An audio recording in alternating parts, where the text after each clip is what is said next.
There's no room for guessing when it comes to money management. If you're not looking to budget in 2025, chances are you're essentially saying you want financial stress in your life and you don't want to plan exactly where your money goes.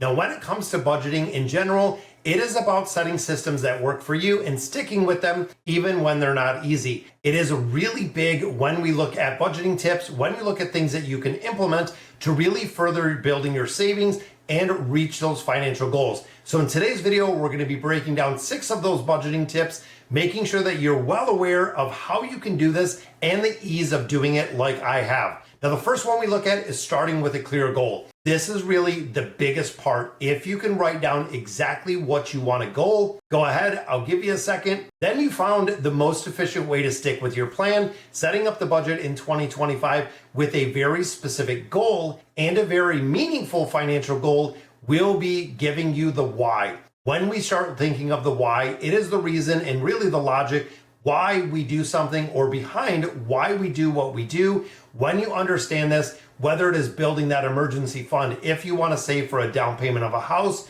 you want to pay off some debt, you want to buy a new car, it is going to keep you motivated and disciplined, understanding the why you want to set and you want to achieve these financial goals. From my experience, this is simplified by breaking it into actual dollars, actual timeframes. We've used the SMART acronym before, but when you break it into something very specific, saying, hey, I want to have a down payment for a house, I need $30,000 in the next 3 years, which breaking it down, I need $10,000 a year. Breaking it down even further, how much money do I need on a monthly basis to hit that $10,000 a year? You can even go even further and say, I have to save X amount of dollars every single paycheck if I want to hit my goal of having that down payment for a home. And when again, you think of the why, let's say you want to move into a house, you want to start a family, you have a spouse, you want to get out of the area you're at. When that why is your driving factor, it is going to be a game changer for the rest of your life. Now, of course, to simplify this, you can use budgeting apps. I absolutely love them.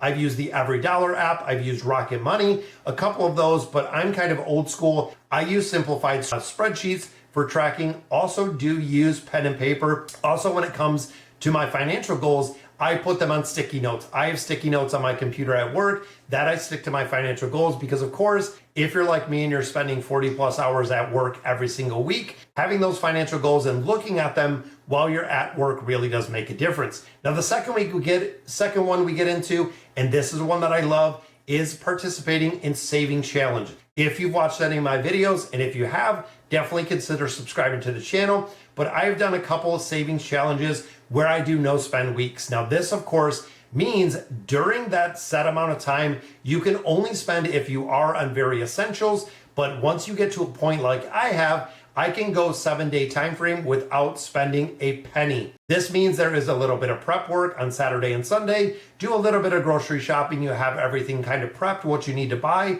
With that shopping list, you fill up your gas tanks, so you don't have to worry about that. But this cuts out really a lot of the impulse purchases, whether I'm stopping at Dunkin' Donuts, maybe the gas station, it cuts it out in its entirety. And it's not about depravity. It's not about, not having the ability, or a lot of people think of budgeting as the things that they're not going to have. Now, if you're willing to set aside some of those things to break these habits, you can have what you want in life versus the little things that are kind of eating into your budget. Now, when you start looking at money, little things slip through the cracks. If it's a couple dollars here, am I saying that if you go to Starbucks, you're going to be completely broke? You're never going to have a budget? Not at all. As long as you budget once, twice a week, you want to go to Starbucks, feel free.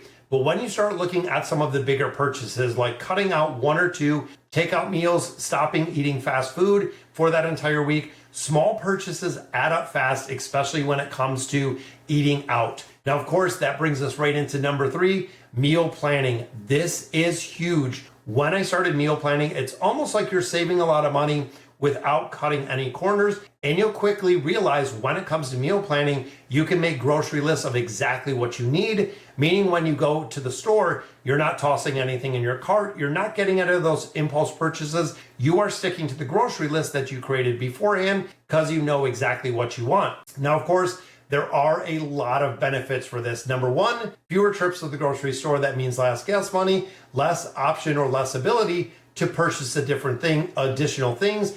And of course, a lot less food going bad in the refrigerator because you only bought exactly what you need. Now this, and a lot of people never realize the grocery bills they have, and it has been surveyed, it has been said, roughly 30% of the food in America goes into waste because we are not using it, we're not prepping properly, and you'll also notice the health benefits. When it comes to doing this, and when it comes to meal prep, I was not only very, very impressed with how much money you can save with this process, but also how much healthier we're eating. A lot more fruits, a lot more vegetables, a lot more meal prep. Even when it comes to lunches, I carried sandwiches, and I still do to this day for about the last 10 years, bringing sandwiches for the entire week.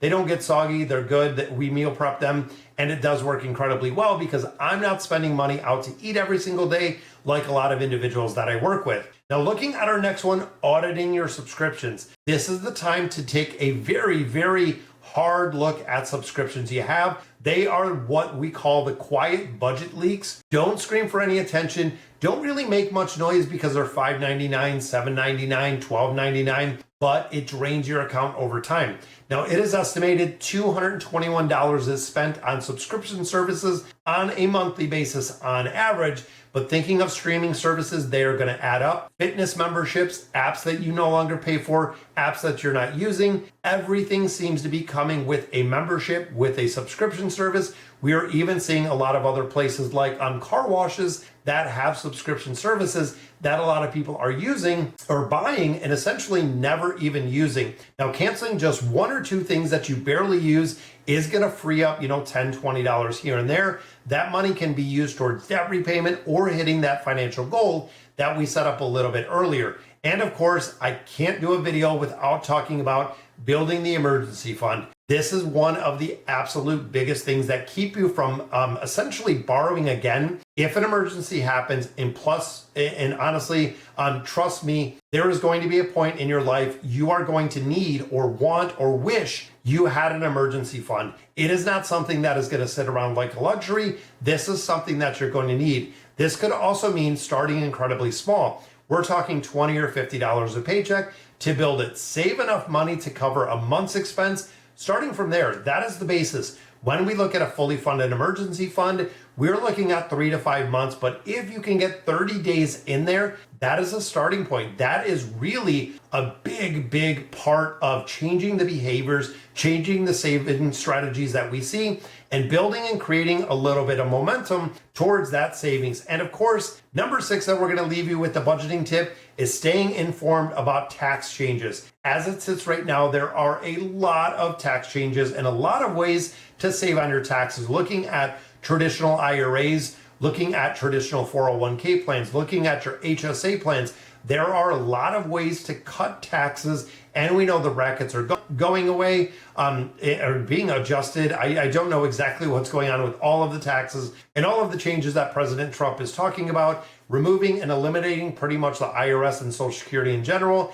It's going to be very interesting to see what happens in the future, what happens with deductions, what happens with tax credits, everything else. But of course, not super glamorous, but a little planning down the road can save you a lot of cash when you think really bigger picture and saving down the line. So what is the bottom line here, guys? Start small and start saving small. That is what I really challenge you with. $5, $10, $15 here. When it comes to budgeting, it is the time and it is now. Sit down, make a plan, know exactly what you want to do in 2025. So, all right, guys, so that is going to do it for today's video. Let me know in the comments what you guys think. And as always, thank you guys for watching.